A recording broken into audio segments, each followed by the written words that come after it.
चुनाव की भागदौड़ के बीच जब हम खाना खा के टहलने निकलते हैं तो हरी माधव का मुखवास खा रहे हैं।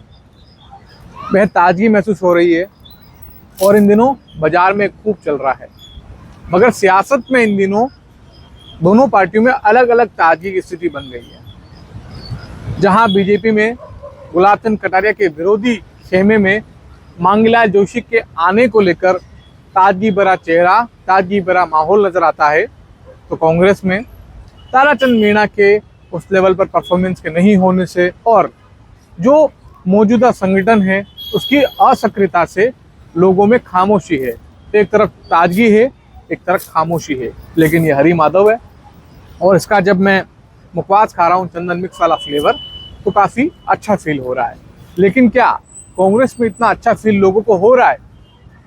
क्योंकि फील होने के लिए कुछ होना भी चाहिए और होने के लिए काम करना पड़ेगा। और काम कांग्रेस कितना कर रही है ये कार्यकर्ता बखूबी जानते होंगे, बखूबी जानते भी हैं, मगर बोले किसको, कहाँ बोलें और बोलेंगे तो होगा क्या? क्योंकि यहाँ से लेकर केंद्र तक सुनने वाला कहाँ है, सुनकर भी हो क्या जाएगा। उदयपुर शहर जिलाध्यक्ष और देहात जिलाध्यक्ष दोनों की स्थिति कांग्रेस में इन दिनों बड़ी खराब सी नजर आती है। फतेह सिंह राठौड़ हो चाहे कचुराल चौधरी हो, कार्यकारिणियां भले ही लंबी लंबी बड़ी बड़ी चौड़ी चौड़ी बना दी हो, मगर जब बैठकें होती है तो 40% लोग भी उन बैठकों में नहीं आ रहे हैं। अगर मोटे मोटे तौर पर हम देखते हैं तो उदयपुर शहर की कार्यकारिणी में 80-90 लोग होंगे।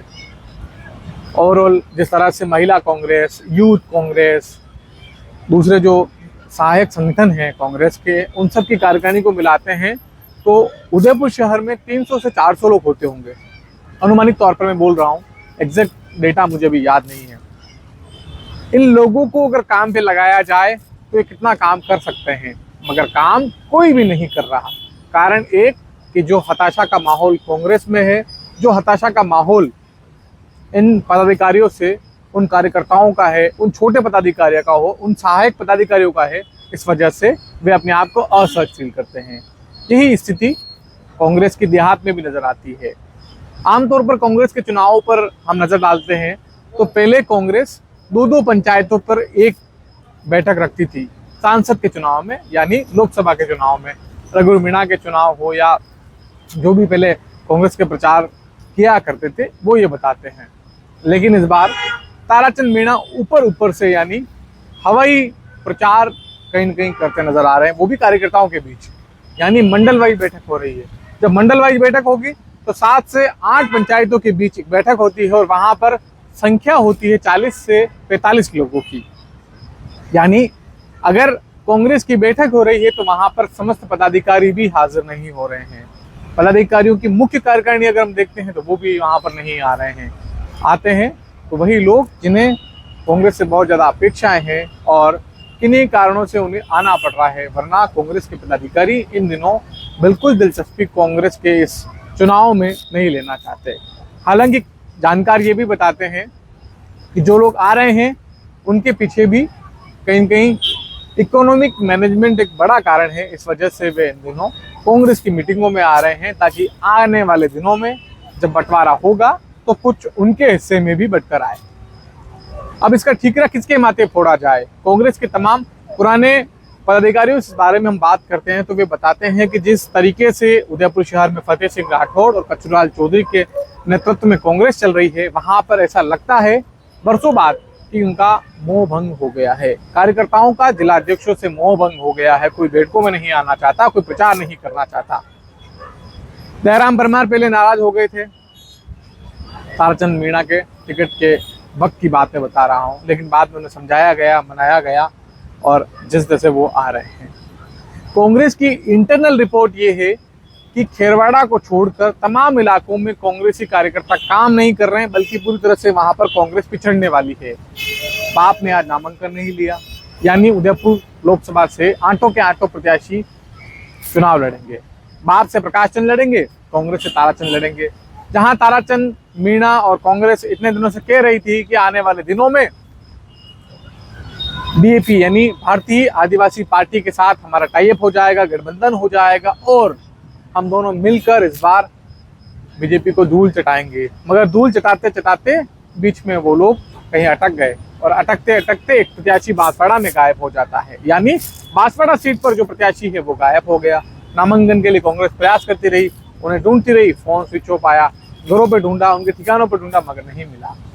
अब इसके पीछे भी आरोप मंडा जा रहा है कि बीजेपी के प्रत्याशी ने कांग्रेस के प्रत्याशी को भड़काया, उकसाया, दबाव में लाए और इस कारण वे शहर से और बांसवाड़ा से गायब हो गए थे। खैर जो भी हो, मगर कांग्रेस के कार्यकर्ता बड़े मायूस नजर आ रहे हैं। अब जहां उदयपुर की 8 विधानसभाओं की हम बात कर रहे हैं, वहां पर ओवरऑल स्थिति आज की स्थिति में देखा जाए तो खेरवाड़ा के अलावा कांग्रेस में काम करने वाले कार्यकर्ता नहीं हैं।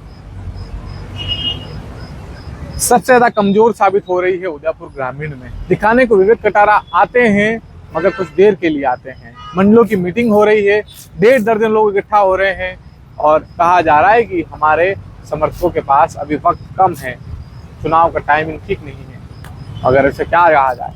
जबकि इसके मुकाबले बीजेपी की स्थिति थोड़ी मजबूत नजर आती है। भले ही माहौल बनाने के लिए ही सही, भले ही अपेक्षाकृत जो संख्या है उसके मुकाबले बीजेपी यहाँ मजबूत नजर आती है, क्योंकि बूथ लेवल पर पकड़ है, क्योंकि पन्ना प्रमुखों तक लगातार मॉनिटरिंग हो रही है। हालांकि मॉनिटरिंग की कमी वहां पर भी है, मगर कांग्रेस बहुत ज्यादा कमजोर इन दिनों यहाँ पर नजर आ रही है। इसी बीच कल की बात हम करते हैं, जहां पर जनता सेना में पिछले 5-7 सालों से संघर्ष कर रहे और अब बीजेपी के हो चुके, शहर बीजेपी के गुरुजी के नाम से जाने वाले मांगीलाल जोशी और उनके साथी बीजेपी में आ गए। उदयपुर से जयपुर पहुंचे थे, वहां पर उनकी ज्वाइनिंग कराई पूर्व प्रदेशाध्यक्ष और वर्तमान में तमाम लोगों को पार्टी में यानी बीजेपी में लाने का जिम्मा देख रहे अरुण चतुर्वेदी ने। सबसे पहले अरुण चतुर्वेदी ने मांगीलाल जोशी को बड़ा होने का आदर देते हुए उनके पांव छुए। उसके बाद उन्हें ससम्मान पार्टी में वापसी कराई गई और उसके बाद तमाम सोशल मीडिया पर खूब सारी तस्वीरें वायरल होने लगी। वायरल तस्वीरों के साथ साथ जब एयरपोर्ट पहुंचे तो वहां पर भी स्वागत था, शहर में अलग अलग कुछ चौराहों पर भी स्वागत हल्का फुल्का हुआ था। उसके बाद उनके घर पर भी लोग पहुंचने लगे।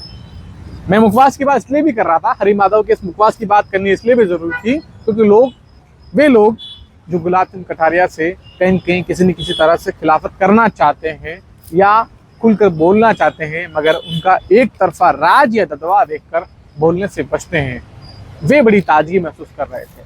हालांकि इस ताजगी और इस मायूसी के बीच कटारिया गुट के कई लोग थे जो चाहते तो थे मांगीलाल जोशी को फोन करना, बधाई देना, उन्हें शुभकामनाएं देना, मगर नहीं दे पाए क्योंकि कारण कुछ और थे। कारण क्या थे मुझसे बेहतर शायद आप समझ गए होंगे। लेकिन कटारिया गुट के अधिकांश लोगों ने मांगीलाल जोशी को फोन नहीं किया, ऐसा सुनने में आता है। हालांकि कुछ लोग हैं जो फोन कर रहे थे और चोरी छिपे फोन करके बधाई दे रहे थे, तो घर जाकर प्रणाम करके भी आए थे कि भाई साहब हमारा भी ध्यान रखना, संगठन में आप आ गए हैं। तो खैर ये भविष्य की बात है कि उनका क्या कुछ रोल रहने वाला है और संगठन में किसकी कितनी चलने वाली है। मगर जोशी के आने के साथ ही अब पार्टी में गुलाब चंद कटारिया के जो विरोधी लोग हैं वो कहीं ना कहीं थोड़ा सहज महसूस कर रहे हैं कि जब विरोध की बात होगी तो हमारे साथ बोलने वाला कोई तो खड़ा होगा। लेकिन भविष्य में कितना चलेगा, किसकी कितनी सुनी जाएगी और किसकी नियुक्ति से लेकर किसकी बर्खास्तगी तक किसकी चलेगी, ये भविष्य के गर्व की बात है। लेकिन कुछ इसी तरह की स्थिति यहाँ पर बनती नजर आ रही है। आज नामांकन वापसी का दिन था, यानी फॉर्म उठाने का दिन था। लोकसभा के लिए 8 उम्मीदवार अब मैदान में बच गए हैं और 8 ही मैदान में डटकर चुनाव लड़ने के लिए अपना प्रचार प्रसार कर रहे हैं। मन्नालाल रावत जहाँ संगठन के भरोसे हैं, संगठन के सहारे अपनी सियासत को आगे बढ़ा रहे हैं, तो ताराचंद मीणा के पास अभी भी वो लोग नहीं है, कार्यकर्ता नहीं है जो होने चाहिए। हालांकि उनके करीबी ये लोग बताते हैं कि वे भविष्य में किसी विधानसभा से अपनी राह को आगे बढ़ाना चाहते हैं। ऐसे में उन्हें सब स्थिति पता थी, इसके बावजूद वे उदयपुर लोकसभा से टिकट लेने के लिए तैयार हुए। उन्हें पता था कि स्थितियाँ क्या है, क्या हो सकती है, मगर फिर भी वे तैयार हुए। खैर जानने वाले समझने वाले ये भी जानते हैं कि जो ताराचंद मीणा का एटीट्यूड नजर आ रहा है उसमें उन्हें थोड़ा ध्यान देने की जरूरत है। अभी भी वे एक प्रशासक की भूमिका में नजर आते हैं, एक अधिकारी की बॉडी लैंग्वेज में नजर आते हैं, और खास तौर पर उन लोगों के साथ चुनाव का प्रचार करते दिखते हैं, चुनाव का प्रचार करते हुए दिखाने की सोशल मीडिया पर कोशिश करते हैं जिन्हें चुनाव की एबीसीडी नहीं पता। कई कांग्रेसी बताते हैं कि उनके साथ वे लोग अधिकांश वक्त नजर आते हैं, अधिकांश वक्त उनके साथ ही नजर आते हैं जिन्हें चुनाव का सी नहीं पता। अब ऐसे लोगों के साथ जब आप प्रचार करने निकलेंगे तो उसका नुकसान आने वाले दिनों में आपको होगा। तो इस तरह की सियासत फिलहाल इन दिनों मेवाड़ में चलती नजर आ रही है। तो आज की सियासत में इतना ही। दीजिए मुझे इजाजत। नमस्कार।